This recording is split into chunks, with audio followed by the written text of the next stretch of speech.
말씀에 심기는 교회 꼭 와보고 싶었는데 이렇게 또 말씀을 전할 수 있는 기회를 주셔서 우리 강원고경 담임 목사님과 또 우리 성도님들께 진심으로 감사를 드립니다. 제가 그 프랑스에 패드를 두고 와가지고 네, 이거 저를 좀 가리고 있는데 양해를 해주시길 바랍니다. 네, 사실은 제가 아이가 태어난 지 6개월 됐거든요. 아들이 태어난 지 6개월 됐는데 이제 감기 걸려가지고 그 프랑스는 한국보다 훨씬 덜 추워요. 네, 한 5도, 4도 이랬거든요. 근데 여기 오니까 영하 15도더라고요. 1월 중순에 왔는데 그래서 네, 지금 아직까지도 저희 아이 컨디션이 좋지 않습니다. 그래서 오늘은 저만 왔고요. 다음번에 제가 방문할 땐 꼭 제 아내와 아기도 데리고 꼭 와서 인사드리겠습니다. 잠깐 제 소개를 드리면 저는 모태신앙으로 자랐고요. 중학교 1학년 때 인격적으로 예수님을 만났습니다. 그리고 또 중3 때부터 고3은 또 하나님 죽었다 이렇게 선포하면서 네, 왜 그랬는지 저 아직도 잘 납득이 되지 않지만 그때 제가 한 3년간 교회를 안 다니기도 했어요. 그러면서 이제 고3 한 여름 방학 때부터 하나님 수능 시험 잘 보게 해주세요라는 마음으로 다시금 교회 문을 두드리면서 다시 신앙생활을 하면서 21살 때 이제 선교사라는 하나님이 진짜 강력한 부르심을 받고 준비를 했습니다. 그래서 선교 단체에서 캠퍼스 선교 단체에서 간사로 또 섬기기도 하고 군대 전역 후에는 이제 신대원을 들어가서 신학 공부할 때 이제 우리 홍영 목사님 만났었고요. 그리고 그때 사역을 이렇게 하면서 이제 선교에 대한 꿈을 계속 꿨습니다. 그래서 2020년도에 이제 아내랑 결혼을 하고 훈련을 거쳐서 24년 6월 말에 이제 아프리카 차드로 파송을 받았습니다. 근데 아까 잠깐 설명해 주신 것처럼 아프리카로 제가 바로 가지 않고 보통 이제 선교사들이 선교 현지에서 언어를 배우는 경우도 있고요. 저처럼 이제 뭐 그 언어를 쓰는 나라에서 공식적인 나라에서 또 배워서 가는 경우도 있는데 저는 이제 바로 차드에 가지 않고 차드보다 이제 아무래도 프랑스어 공부하기가 더 좋은 교회에서 배려를 해주셔서 프랑스에서 2년간의 언어 훈련을 갖고 그 다음에 이제 차드로 가게 되었습니다. 그래서 아직은 제가 파송받은 선교지 아직 발을 딛지 못한 선교사예요. 네, 저도 빨리 가고 싶습니다. 그런데 이제 원래는 저희가 이렇게 한국에 들어올 일정이 없었는데 아내가 프랑스 현지에서 출산을 했거든요. 그래서 그때 이제 이가 많이 약해져서 금이 갔는데 이제 프랑스는 너무 비싸가지고 이 치료가 그래서 한국에 어쩔 수 없이 들어와서 치료를 받고 이제 다시 구정을 쉬고 20일 날 저희 출국을 합니다. 그래서 그런데 잠깐 나온 기간에 이렇게 저희 말씀에 심기는 교회 성도님들 뵙고 또 설교를 할 수 있는 기회를 주셔서 다시 한번 감사의 말씀을 드리고요.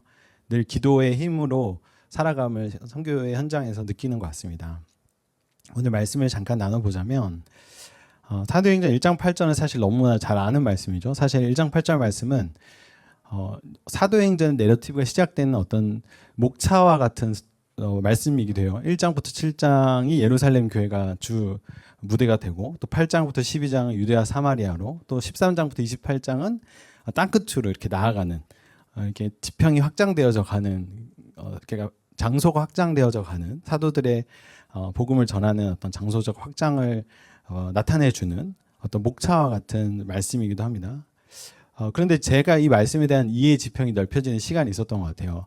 제가 이제 선교단체 간사로 섬길 때 선교 한국이라는 대회가 있거든요. 저희 나라에서 2년에 한 번씩 이렇게 하는 대회인데 선교 대회인데 제가 간사 시절에 이제 대학생들과 함께 그 대회에 참여했던 적이 있습니다. 그때 강사 목사님께서 이 사도행전 1장 8절 말씀을 가지고 설명을 해주실 때 예루살렘과 온 유대와 사마리아 땅끝이라고 설명되어 있는 이 부분이 헬라어 원어로 보면 넘겨주시면 이제 카이라는 접속사가 들어가 있는데 이 카이라는 뜻이 그리고라는 뜻도 있지만 역시 이런 뜻이 있거든요.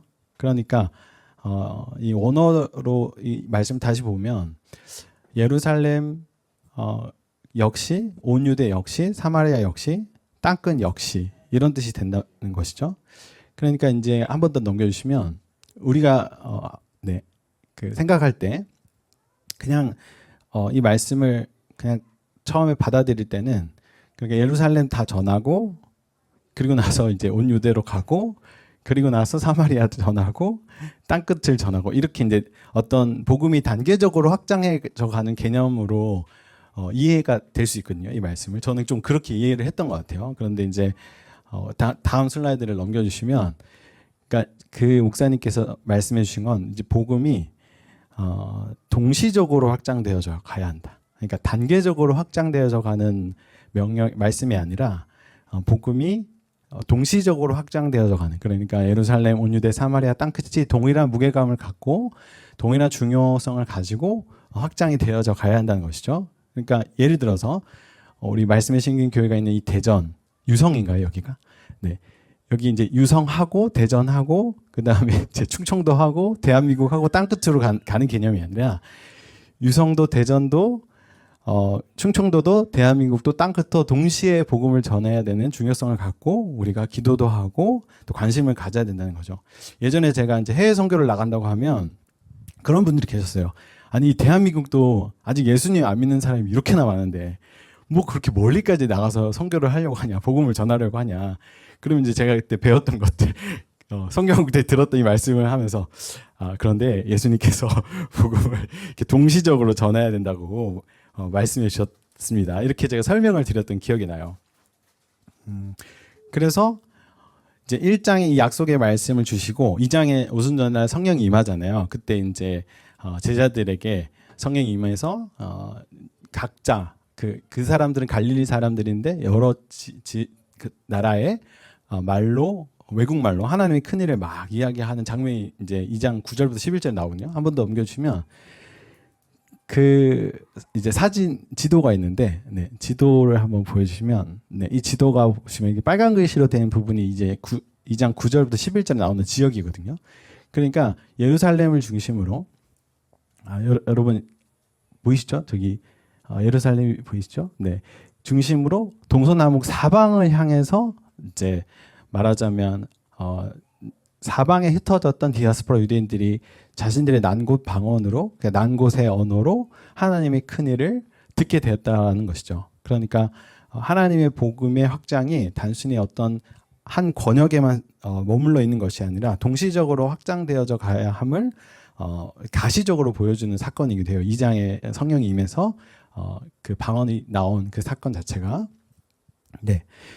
그래서 우리가 복음에 대한 어떤 복음 증거에 대한 시급성을 단순히 우리의 삶의 권역에만 한정 놓는 것이 아니라 우리의 삶의 권역을 넘어서, 경계를 넘어서 대한민국뿐만 아니라 땅끝, 그러니까 열방에도 복음이 전해져야 한다라는 어떤 부담감, 거룩한 어떤 부담감이 있는 것이죠. 그러니까 저는 선교로 하나님께서 저를 부르셔서 그런 부담감 안에 늘 살았던 것 같아요. 그러니까 계속 그 열방을 향한 하나님의 어떤 그 거룩한 부담감, 부르심이 저의 삶을 계속 이렇게 좀 불편하게 했던 것 같습니다. 네. 그래서 계속 기도를 하게 되면 그런 불편함 하나 계속 주시는 거죠.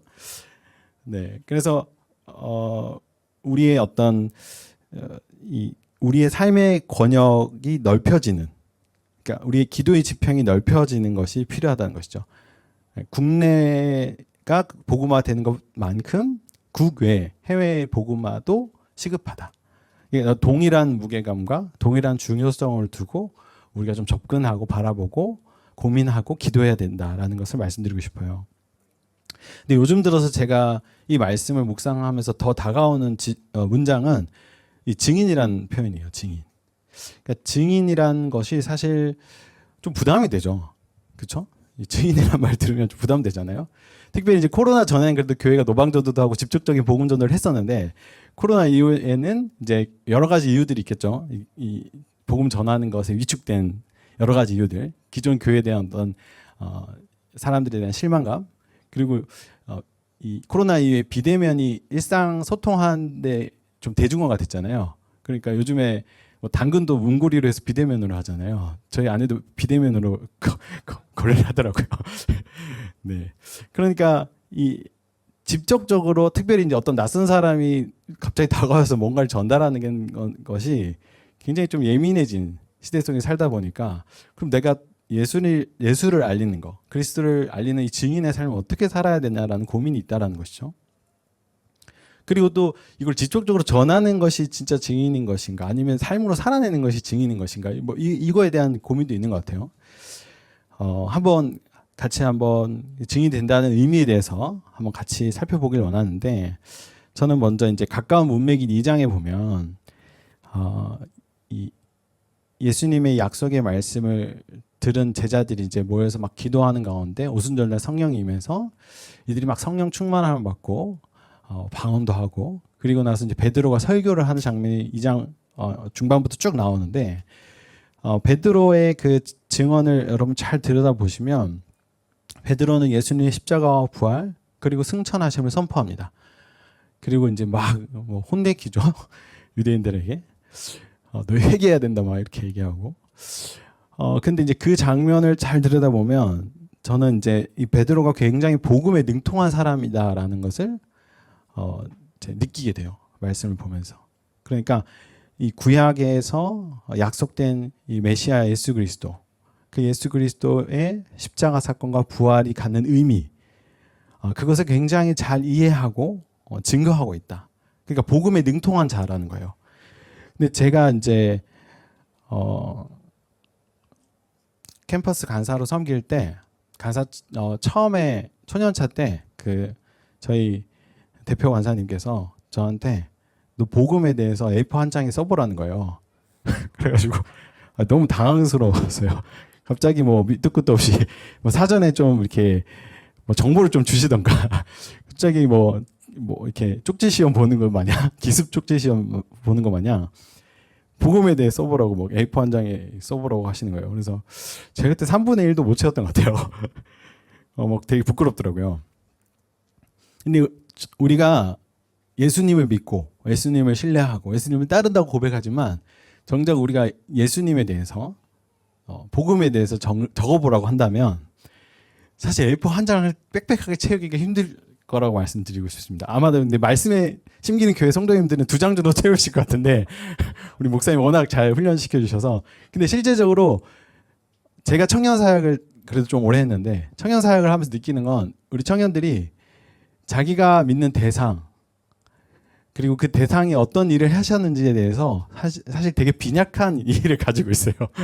그래서 제가 막 대화해 보면 너 어떻게 신앙생활 되게 잘하고 있다, 이 정도 이해를 갖고 너의 하나님 앞에 삶을 드린다고 생각한다면 너 진짜 엄청난 믿음이다 막 이렇게, 그렇게 이제 제가 좀 이야기하기도 했었는데, 그러니까 우리가 믿는 예수님, 그리고 우리가 그분을 생명의 구원자라고 이렇게 선포하고 찬양하는데도 실제로는 예수님에 대해서 잘 모르는 경우가 많다는 것을 이제 제가 현장에서 사역하면서 직면할 때가 있거든요. 저조차도 그랬고요. 그러니까 복음에 능통한 사람이 되는 것, 그러니까 복음에 능통하다는 것은 구약과 신약 가운데 예수 그리스도가 어떤 일들을 하셨는지, 그리고 왜 오셨는지에 대해서 어떤 통합적인 이해, 그러니까 이걸 구속사적인 어떤 관점에서 성경을 본다고 표현을 하는데, 예수님을 우리가 구약에서 신약에서 어떻게 표현하고 있는지, 그래서 이 성경은 사실 우리를 구원하기 위한 계시의 말씀이잖아요.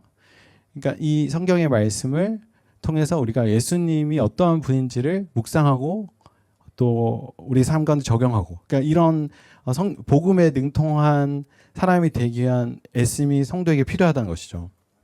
그래서 7장에 보면, 6장 7장에 보면 이제 스데반이 핍박받을 때 설교를 하잖아요. 그럼 여러분 그 스데반 설교를 보면 막 아브라함부터 쫙 시작해서 이 예수 그리스도의 구속사를 쫙 깨고 얘기를 하거든요. 그러니까 우리가 복음에 능통한 사람이 되는 것, 그것이 사실 증인으로서 우리에게 요청되어지는 가장 중요한 부분인 것 같아요. 베드로가 이제 베드로전서 3장 15절에도 너희 속에 있는 소망에 관한 이유를 묻는 자에게는 대답할 것을 항상 준비하되 온유와 두려움으로 하라고 하거든요. 그러니까 누군가가 이제 우리에게 너 예수 왜 믿냐, 교회 왜 다니냐 이렇게 물어볼 수 있다는 거예요. 불시에. 그러면 이제 내가 예수를 믿는 것을, 내가 믿는 그 예수님을, 내가 사랑하는 그 예수님을 전해야 하잖아요. 그러니까 알려줘야 하잖아요. 근데 예수님을 전해주고 알려줘야 하는데 내가 좋아하는 맛집에 대한 정보보다도 내가 확신을 차지 못한 채 전달한다면 그 사람이 이제 내가 쟤는 왜 교회를 다닐까 이렇게 생각할 수 있다는 거죠. 그러니까 우리가 믿는 그 소망에 관한 이유, 우리가 믿는 소망 대신 예수님에 대한 그 부분을 우리가 툭 하면 탁 하고 나올 수 있을 정도로 늘 이렇게 묵상하고 있어야 된다는 것이죠. 그러니까 사실 노방전도와 좋은 전도 방식이긴 하지만 여전히 노방전도를 통해서 하나님께서 일하시기도 하지만 근데 노방전도의 약점은 예수님을 풍성하게 전할 수는 없다는 거예요. 그러니까 물론 그 글을 통해서 예수님을 전할 수도 있지만 그 노방전도에 적힌 그 쪽지가 되게 단편적이다 보니까 그걸로는 예수님을 전부 다 전달하기 어렵다는 거죠. 그러니까 요즘엔 노방전도보다는 좀 관계전도식으로 이제 전도 방향이 바뀌어가고 있는데 여러분들이 관계전도 시에 중요한 거는 사실은 복음에 대해서 우리가 내가 좋아하는 지인에게 사랑하는 지인에게 하지만 신앙이 없는 그분들에게 복음을 전할 준비가 얼만큼 되어 있냐. 이것이 사실은 우리가 평상시 신앙생활할 때 좀 터부시 여길 수 있는 부분이 될 수 있다는 것이죠. 근데 베드로는 그런 준비가 되어 있다라는 것이죠.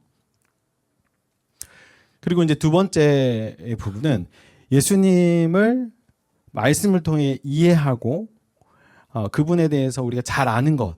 이것이 첫 번째로 우리에게 요구되는 부분이라면 두 번째는 그럼 그 예수님을 내가 믿고 신뢰하고 사랑하고 살아가는데 내 삶의 영역에서 그분을 신뢰하는 것이 얼마만큼 변증되어질 수 있나. 이게 굉장히 중요한 부분인 것 같아요. 그러니까 저 같은 이제 사역자들은 말씀 묵상하고 이제 말씀 공부하잖아요. 그러니까 예수님에 대해서 이제 어느 정도 해박해졌는데, 근데 문제는 이제 삶의 영역에서 예수 그리스도의 성품과 인격을 드러내는 그런 지점에서 이게 참 쉽지 않다라는 걸 늘 느껴요. 특별히 이제 베드로가 그렇게 표현하잖아요. 2장 36절을 보면 이제 너희가 십자가에 못 박은 이 예수를 하나님이 주와 그리스도가 되게 하셨다라고 하거든요. 그러니까 사실 증인은 주인이 바뀐 사람이에요. 주인이 예수 그리스도로 바뀐 사람이죠. 그런데 이제 주인이 바뀐 삶을 산다는 것이 사실은 쉽진 않아요. 저도 선교단체에서 훈련 받고 간사로 섬기고 그 기간이 거의 10년이었거든요. 그러니까 그리고 신대원에서 공부하고 사역하고 또 나름 제 나름대로 그리스도에 헌신된 증인이었다라고 생각하면서 살아왔던 시간들이 있는데, 그런데 제가 선교제에 나가서 1년 6개월 있다가 있으면서 느낀 거는 나는 진짜 교만했구나 이런 생각이 정말 많이 들었어요. 내 삶의 주인 노릇을 여전히 내가 하고 있구나. 이제 선교사는 보통 2년 동안 언어 훈련만 매진하거든요. 다른 걸 일치하지 않습니다. 사역하지 않고요. 왜냐하면 새로운 언어를 학습하는 데 있어서 2년도 사실 짧거든요. 근데 이제 제가 갈 때 저는 이제 6월 30일까지 교회 사역을 하고 6월 30일 날 파송을 받고 7월 4일 날 프랑스에 가서 이렇게 일주일도 준비할 수 있는 시간이 없었어요. 그래서 지금도 생각해 보면 짐을 어떻게 싸는지 기억이 안 나요. 네, 와보니까 제 티가 하나도 없는 거예요. 급하게 아내만 자기 옷을 다 챙겼는데 제 옷을 안 챙겨주더라고요. 네, 그래서 그런 에피소드가 있었는데, 그런데 이제 그러니까 그렇게 막 급하게 가다 보니까 보통은 선교사로 헌신해서 이제 파송을 받고 한 달 정도는 동역자 개발이란 걸 해요. 그러니까 재정의 동역자, 기도의 동역자를 개발해서 협력교회도 만들고 이렇게 해서 가거든요. 그런데 이제 저는 그 당시 저와 협력해 줄 수 있는 단체가 딱 한 군데였고, 이렇게 저를 위해서 동역해 줄 수 있는 분들이 많지 않았어요. 뭐 거의 없었죠. 개인 동역자분들 조금 계셨고. 그러니까 저한테는 어떤 부담감이 있었냐면, 이 선교, 제가 프랑스 가보니까 제가 유럽 처음 갔거든요. 너무 물가가 비싼 거예요. 그래서 이제 재정이 너무 많이 드니까, 제가 그냥 공부만 해서는 살기가 너무 힘들 것 같아서 사역을 할 수밖에 없겠구나. 현지 한인교회 사역을 하면서 사역비를 받으면서 이렇게 해야 생활이 되겠더라고요. 계산을 해보니까. 그래서 이제 사역과 언어 공부를 병행을 했어요. 보통은 그렇게 안 하시는데 그런데 이제 이걸 두 가지 한다는 게 쉽지가 않는 거예요. 월요일부터 금요일까지 제가 언어를 공부하고 또 금토주일 사역을 하고. 근데 이제 한인교회들도 다 열악하시거든요. 네, 그래서 이렇게 보통 장소를 렌트해서 쓰세요. 그러니까 주일날 다 의자를 다 깔고 시스템을 다 세팅하고 뭐 이걸 해야 되는 거죠. 간사 초년차로 돌아간 기분이었어요. 네, PPT 제가 만들고 의자 깔고 이거 세팅하고 찬양도 제가 하고 그래서 더 뭔가 더 사역이 더 많아지는 상황 앞에 고민이 됐던 거죠. 사역은 재밌었어요. 청년들과 사역하는 건 재밌었는데 근데 사역과 언어 공부를 병행하는 게 현실적으로 쉽지가 않았어요. 그런데 이제 제 마음에 계속 이 재정에 대한 부담이 됐어요. 그래 어떻게 해야 되냐 고민을 하는 가운데 그래도 우리가 선교사로 파송을 받고 언어 훈련을 받기 위해서 나온 건데 이렇게 하면 그냥 한국에서 사역하면서 광화문에서 프랑스어 학원 다니는 게 나을 것 같은 거예요. 그래서 안 되겠다. 내려놔야겠다. 기도하면서 아내랑 결단을 하고 그래 먼저 그의 나라 그의 의를 구하는 자에게 하나님 채우신다고 하셨는데 내려놓자라는 마음을 먹고 한인교회 담임 목사님께 그 말씀을 드리려 가는 그날 오전에 우리 강호경 목사님한테 전화가 왔어요. 진짜로 이게 제가 지금 뭐 이렇게 짜고 치는 게 아니라 진짜로. 그래서 전화가 와서 그때 목사님이 제 기억에 개척하시고 일주일 됐어요. 그래서 전화가 오셔서 개척과 동시에 선교를 하는 것이 비전이다. 그래서 저희 가정의 동역자가 되어 주신다는 말씀을 해주셨을 때 저는 하나님께서 저한테 내가 너 책임질게 라고 말씀해 주신 것 같았어요. 내가 너의 필요를 아니까 두려워하지 마. 내가 너 책임질게. 이렇게 말씀하신 것 같았어요. 호경 목사님이 하나님처럼 저한테 다가왔어요. 진짜로. 네. 그러니까 재정에 대한 염려로 제가 쉽게 결정을 못했을 때 하나님은 우리 말씀에 심기는 교회와의 동역을 통해서 삶의 주인이 내가 아니라 하나님 되심을 깨닫게 하신 것이죠. 그리고 너무 신기하게 제가 사역을 그렇게 내려놓고 추가로 2군데 교회에서 더 저와 동역을 해주셨고 또 더 신기한 거는 프랑스는 학생 비자로 온 친구들에게 국적 상관없이 까프라는 주택 보조금을 줘요. 왜냐하면 학생들이 살아가는데 워낙 그 월세가 비싸다 보니까. 근데 그게 좀 많거든요, 사실. 근데 저는 이제 뭐 사역도 하고 이러다 보니까 되게 낮게 처음에 받았어요. 그래서 이제 이걸 일을 그만두고 아이를 출산하니까 이게 엄청 뛴 거예요. 그래서 지금 저희 아기는 프랑스 정부에서 먹여주고 있어요. 먹여 살려주고 있어요. 네. 네, 요즘 유로가 올랐잖아요, 환율이. 근데 프랑스 정부에서 유로로 받으니까 네, 진짜 프랑스 정부에 감사하고 있습니다. 네, 근데 그것도 너무 신기하게 이 프랑스가 부채가 많아져서 올 7월에 이게 중단이 돼요. EU 회원국 외의 나라의 사람들에게. 저희가 한 7월쯤 아프리카로 들어가거든요. 지금 계획이 7월이나 한 10월쯤. 그러니까 저희들은 이제 혜택을 받고 가는 거죠. 그러니까 하나님이 제가 생각하지 못한 방식으로 저는 프랑스 정부에서 저한테 돈 줄 거란 생각을 못했거든요. 그렇게 이렇게 채워줄 줄은. 그러니까 제가 생각하지 않은 방식으로 하나님께서 어떤 통로들을 통해서 이 재정을 채워주셨다는 것이죠. 그래서 딱 맞게 저희가 체류하는데 힘들지 않을 만큼 금액이 채워져서 지금까지 잘 지내고 있습니다. 심지어 저희가 이렇게 이 치료로 들어왔는데 아이 첫 만남 이용권이라는 게 있어요. 결혼하신 분들 아실 텐데 2024년부터인가요 그게? 그러니까 아이가 태어나면 200만 원의 바우처를 지급해 줍니다. 그래서 혹시 결혼 생각 있으신 분들 아이 출산 빨리 하시는데 그러니까 둘째는 300만 원이래요. 그러니까 200만 원을 이제 포인트로 줘서 거의 대부분 쓸 수 있어요. 그래서 저 아내 입치료하는데 거의 150만 원 나오는데 저도 충치가 많아가지고 근데 그걸로 이제 쓰면서 저희 아들에게 이제 너 효자다 그래서 그러니까 하나님이 사실 좀 이 치료하는 금액이 부담이 됐었는데 들어와 보니까 한국 정부가 또 저희를 긍휼히 여기셔서 요즘 정부들이 저희를 많이 긍휼히 여겨주시는 것 같아요. 프랑스 정부와 이제 한국 정부의 도움을 받아서 그렇게 치료를 잘 받고 치료를 잘 받았습니다.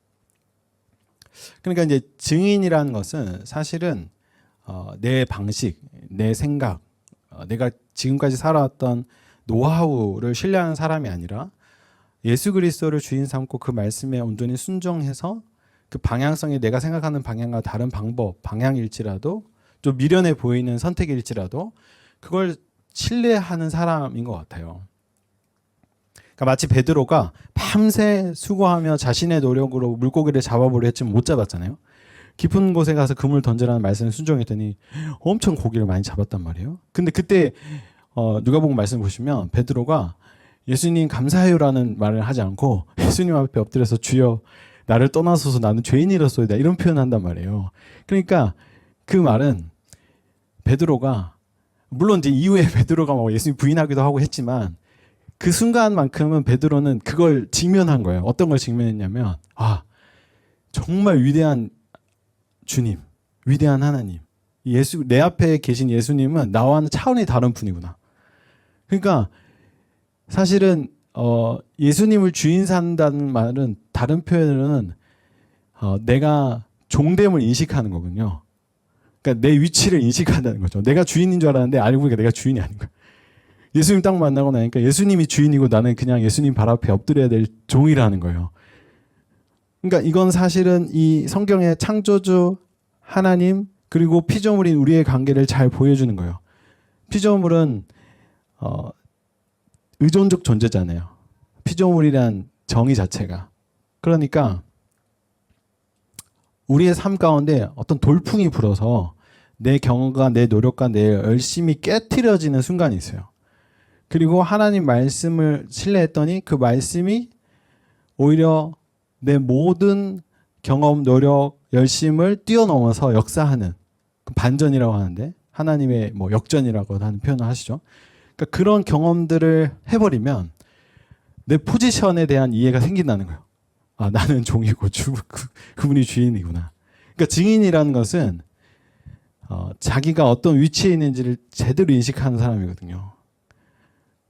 그러면 주인이 바뀌면 삶의 양식이 바뀌어요. 예전에 제가 군대 시절에 연대장님이 바뀌면 모든 군인들이 긴장을 해요. 우리 군대 다녀온 형제님도 아시죠? 그러니까 연대장님이 어느 출신이냐, 뭐 육사냐, 삼사냐, 뭐 ROTC냐, 뭐 이것부터 시작해서 왜냐하면 그 연대장님이 어떤 성향인지에 따라 부대 운영이 다 달라지거든요. 그러니까 리더십이 바뀌면 다 달라진다는 거예요. 그러니까 우리의 삶의 주인이 바뀌었다, 리더십이 바뀌었다는 거는 모든 삶의 영역에서 변화가 일어난다는 걸 의미하는 거거든요. 근데 예수님이 우리에게 요청하시는 것이 굉장히 불편하다는 거예요. 그러니까 우리 주인님이 굉장히 불편하세요.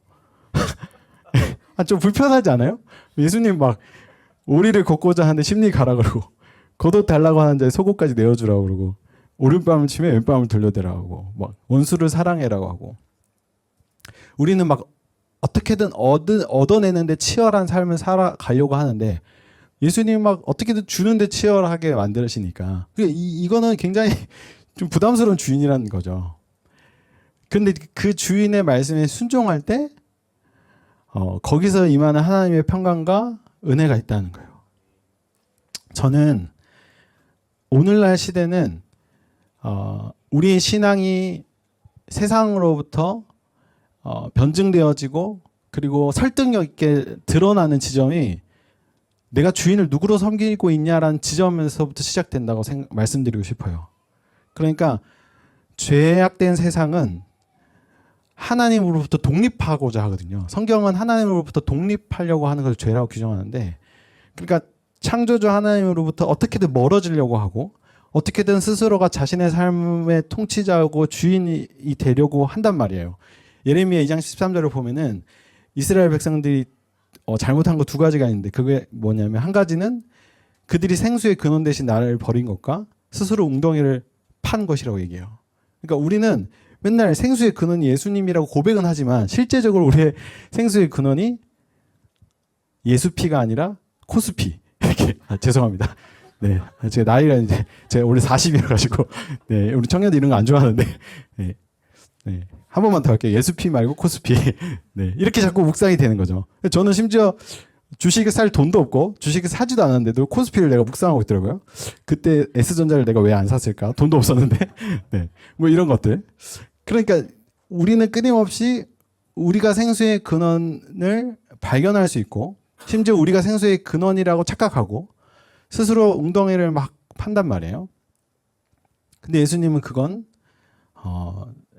악하다고 말씀하신 거죠. 선교지에서 제가 직면해 보니까 기독교의 위협이 되는 게 뭐 이슬람교, 불교, 여러 종교들 있잖아요. 그런데 그런 타 종교가 진짜 위협이 되는 것이 아니라 진짜 무서운 건 사실 세속화예요. 그게 제가 해외에 나가 보니까 국내에서 느꼈지만 해외에서도 정말 피부에 와닿게 느껴지는 지점이었습니다. 레슬리 뉴비긴이라는 선교사님은 세속화에 대한 정의를 이렇게 해요.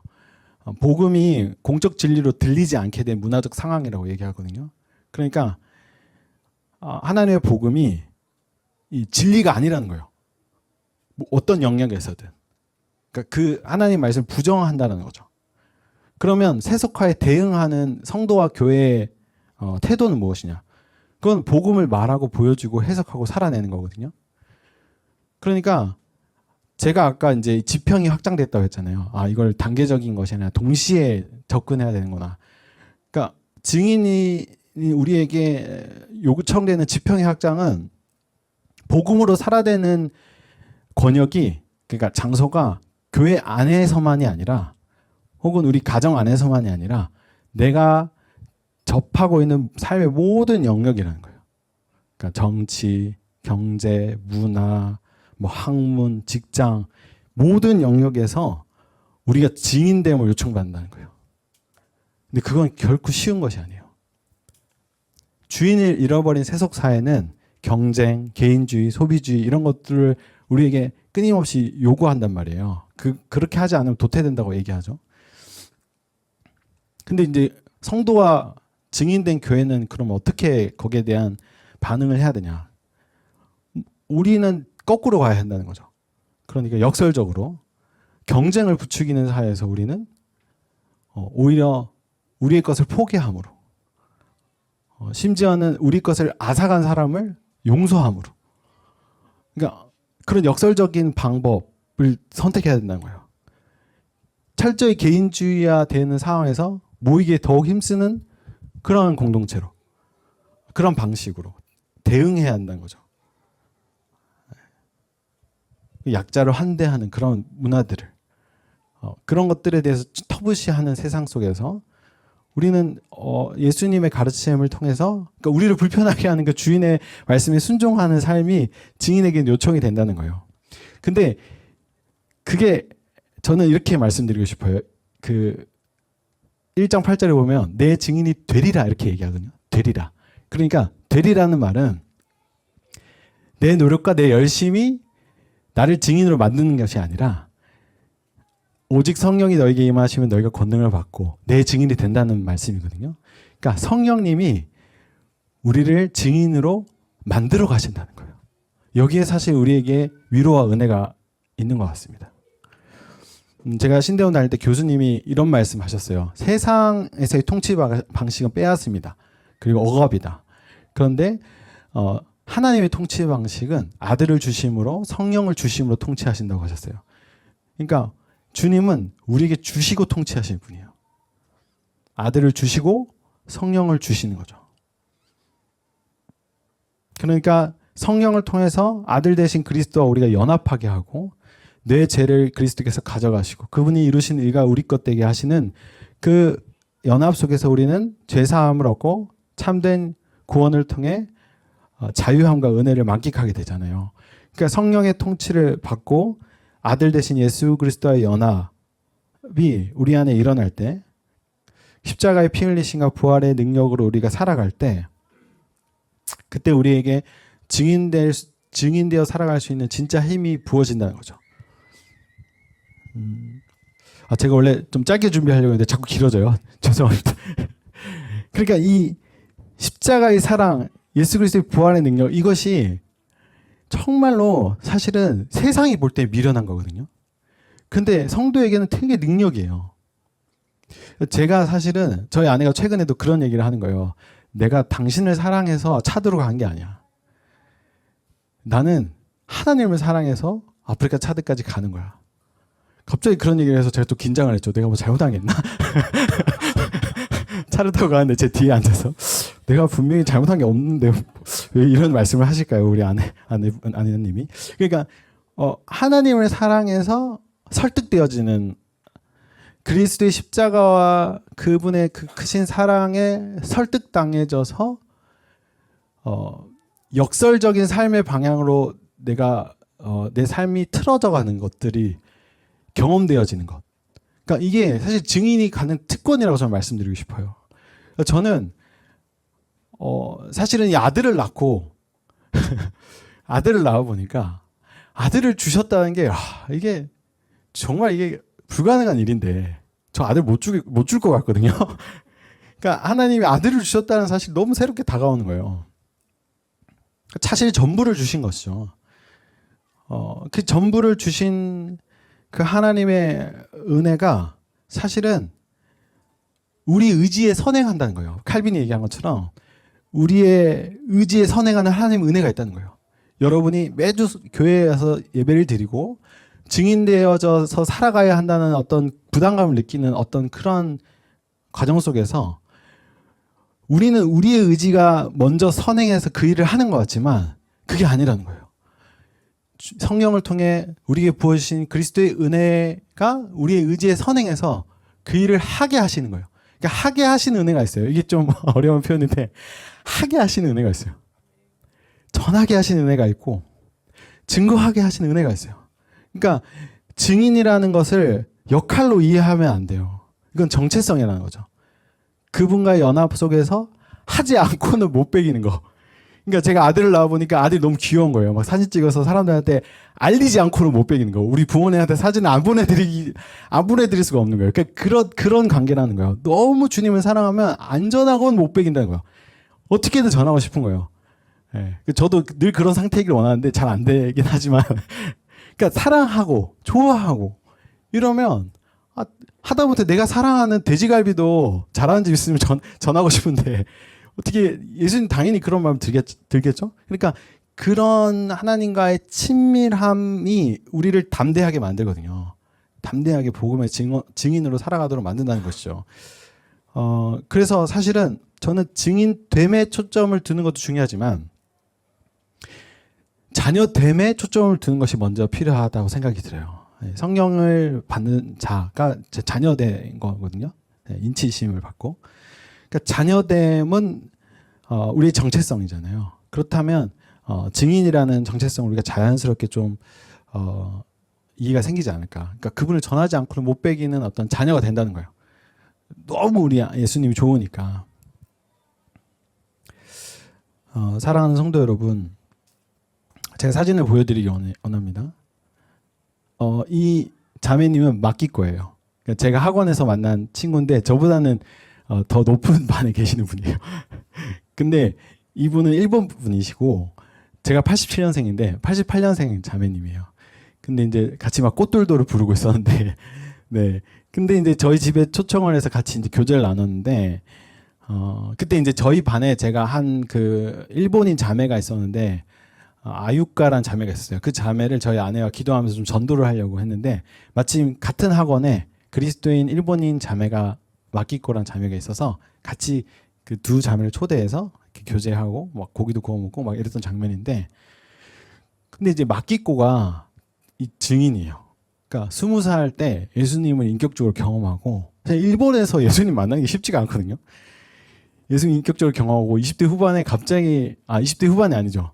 30대 이제 중반에 하나님이 갑자기 프랑스로 가라고 했대요. 자기한테. 프랑스로 가서 선교를 하라고 했대요. 그래서 그냥 온 거예요. 순종하고. 그래서 저는 이 자매만 앞에만 서면 부끄러워져요. 막 작아져요. 저는 파송교회도 있고, 막 협력교회도 있고, 기도 후원자들 두고 아무것도 없어요. 이 자매는. 그냥 호렬단신으로 그냥 그 말씀에 순종해서 왔어요. 그래서 저는 너무 사실은 도전을 많이 받았어요. 이 자매는 학원의 모든 사람들과 다 친한 거예요. 인싸예요, 인싸. 뭐 교수님이랑도 친하고 선생님이랑도 친하고. 그래서 이 자매가 또 복음 전하는 것에 힘쓰고. 그래서 지금은 이 자매가 이제 프랑스 파리에 있는 일식집에서 일하면서 지금 이제 학원 졸업하고 학원 이제 과정을 끝마치고 이제 삶의 영역에서 자신의 증인된 영역을 감당하고 있습니다. 좀 넘겨주시면, 네, 저희 아내가 이렇게 막 나가서 복음 전하는 걸 되게 좋아해요. 저랑 성향이 좀 나중에 오셔서 보시면 아시겠지만 굉장히 대문자 이시거든요. 그래가지고 금방 모르는 사람은 친해지고 그래서 막 저한테 그래도 우리가 프랑스 가지 않았는데 복음을 전하자 해서 막 불어로 이렇게 챗 GPT 도움을 받아서 복음 이렇게 전도지를 적어서 선물을 해가지고 이제 저희 집 근처 공원에서 복음을 이렇게 나누면서 이렇게 전했는데 이 할아버지는 자기 예수님 믿는다고 예수님 사랑한다고 고백했던 분이에요. 근데 이제 이때 어떤 할머니를 만나는데 그 할머니가 저희한테 해주셨던 말씀이 자기 딸이 스위스에서 이렇게 전도를 하고 다닌다는 거예요. 그래서 제가 깜짝 놀랐어요. 유럽은 이런 거 안 하는 줄 알았는데 이렇게 하고 있다는 거예요. 그래서 제가 너무 신기하다. 네, 그리고 또 넘겨주시면 이건 이제 아까는 이제 부활절이고 성탄절에 네, 저는 이제 옆에서 따라다니면서 사진 찍고 아내가 전하고 네, 저희 안에 담대 여기 흑인 남자들 저 좀 무서워서 주춤했는데 네, 뒤에서 찍고 네, 몰래 이렇게 찍고 네, 넘겨주시면 네, 이거는 이제 제가 지금은 한인 교회를 다니지 않고 현지 고블랑 교회라는 교회를 다니고 있는데 이제 연합으로 그 예배를 드리는 장면이에요. 프랑스는 복음화율이 뭐 2%, 3% 이렇게 얘기하거든요.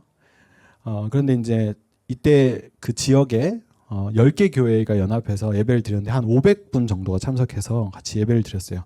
근데 제가 막 마음이 뜨거운 거예요. 프랑스에도 여전히 이렇게 예수님의 증인들이 계시구나. 그래서 같이 성찬도 이렇게 같이 하고 이런 시간 그때 가졌는데 너무 막 감격스러운 시간이었습니다. 네, 아마 이게 사진이 끝이죠. 네네.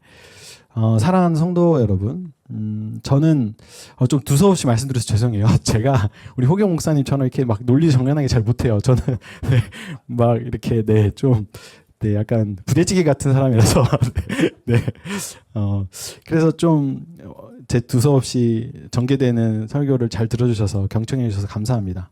근데 제가 말씀드리고 싶은 포인트는 하나예요. 우리의 주인이 바뀌었기 때문에 우리의 삶의 모습도 바뀔 수밖에 없다. 근데 그 바뀌어지는 삶을 우리 힘으로 바꿔가는 것이 아니라 성령의 능력으로 하나님의 은혜로 그렇게 되어져 간다라는 거예요. 예. 그러니까 우리의 열심이 아니라 주님의 열심이 그것을 이루신다는 거죠. 그거에 대해서 저는 되게 소망을 갖고 있어요. 지금도 프랑스어를 잘 못하긴 하지만 하나님이 어떻게든 쓰실 것이라는 믿음을 갖고 저도 그 하나님 앞에 맨날 엎드리거든요. 성도 여러분, 사실 한국에서 증인으로 살아가는 거 결코 쉽지 않습니다. 점점 쉽지 않은 것 같아요. 하지만 이곳에 이 말씀을 심기는 교회를 두시고 이 대전 가운데 여러분들을 증인으로 부르신 하나님의 이유가 저는 분명히 있다고 믿습니다. 이 증인된 삶을 감당하면서 특별히 우리 히브리서 말씀 한번 보여주시면 네, 1절만 한번 같이 읽어볼까요? 시작. 그러므로 이렇게 구름대와 같이 수많은 증인이 우리를 둘러싸고 있으니 우리도 갖가지 무거운 짐과 얼매는 죄를 벗어버리고 우리 앞에 놓인 다름질을 참으면서 달려갑시다. 네, 수많은 증인들이 우리를 둘러싸고 있다고 얘기하고 있는데 히브리서 11장을 믿음장이라고 해서 믿음으로 승리한 우리의 믿음의 선배들의 이야기를 쭉 다루고 있어요. 그러니까 저는 성경을 펼쳐서 여러분들이 먼저 증인으로 승리한 분들의 이야기를 많이 묵상했으면 좋겠어요. 그래서 성경을 딱 펼치면 여러분 주변에 허다한 증인들이 이렇게 둘러싸서 내가 증인으로 살아가는데 이렇게 힘을 받는구나. 이분들이 살아간 그 발걸음의 흔적들 내가 이어서 따라가고 있구나. 그리고 또 저도 어떻게 보면 증인으로 살아가면서 여러분에게 제 증인됨을 고백하는 것처럼 성도님들 서로가 증인이 되어서 여러분들의 증인된 삶을 함께 이루어가는 좋은 동역자가 됐으면 좋겠습니다. 네, 요한계시록 말씀 한번 마지막으로 보시면 네, 9절 말씀, 10절 말씀 같이 볼게요. 시작. 그 뒤에 내가 보니 아무도 그 수를 셀 수 없을 만큼 큰 무리가 있었습니다. 그들은 모든 민족과 종족과 백성과 언어에서 나온 사람들인데 흰 두루마기를 입고 종려나무 가지를 손에 들고 보좌 앞과 어린 양 앞에 서 있었습니다. 그들은 큰 소리로 구원은 보좌에 앉아 계신 우리 하나님과 어린 양의 것입니다 하고 외쳤습니다. 아멘. 선교사인 제가 늘 꿈꾸며 사실 기도할 때 늘 묵상되는 말씀이에요. 구원하심이 보좌에 앉으신 우리 하나님과 어린 양과 함께 있습니다라고 고백하는 정말 흰옷 입은 주의 백성들이 땅 끝에서 온 열방에서 모여서 주님 다시 오실 때 정말 하나님 나라 완성될 때 그렇게 하나님께 같이 예배하는 그날을 저는 꿈꾸면서 사실 선교지에 있습니다. 그래서 선교 현장에 있다 보니까 뭐 피부도 다르고 문화도 다르고 언어도 다르지만 이들도 우리와 같은 증인이고 예배자구나라는 것을 생각하면서 하나님의 그 사명을 감당하고 있는데요. 사랑하는 성도님들, 사실 이 예수 그리스도의 다시 오심이 너무 우리에게는 무거운 주제이고 또 지금의 우리의 삶과 좀 동떨어진 주제일 수 있잖아요. 하지만 전 증인인 우리의 정체성에 가장 어떻게 부합하는 소망은 주님의 다시 오심을 기다리는 것 같아요. 그분 오실 때까지 증인으로 살아가는 거기 때문에 그분 오시면 이제 증인된 삶이 필요 없어요. 네, 그래서 그분이 오실 때까지 우리에게 맡겨주신 이 증인이란 정체성을 우리가 좀 열심히 감당하면서 그래서 우리 성도님들이 정말 그런 소망을 갖고 정말 예수님이 오셔서 이 왜곡되어지고 불합리한 주인이 바뀌어져 버린 이 세상 가운데 참된 주인 되신 예수님이 오실 때 내가 그분을 정말 찬양하고 높이고 예배할 수 있는 그날을 늘 그리고 꿈꾸는 우리 성도님들 되셨으면 좋겠습니다. 그런 마음으로 같이 한번 찬양했으면 좋겠는데요.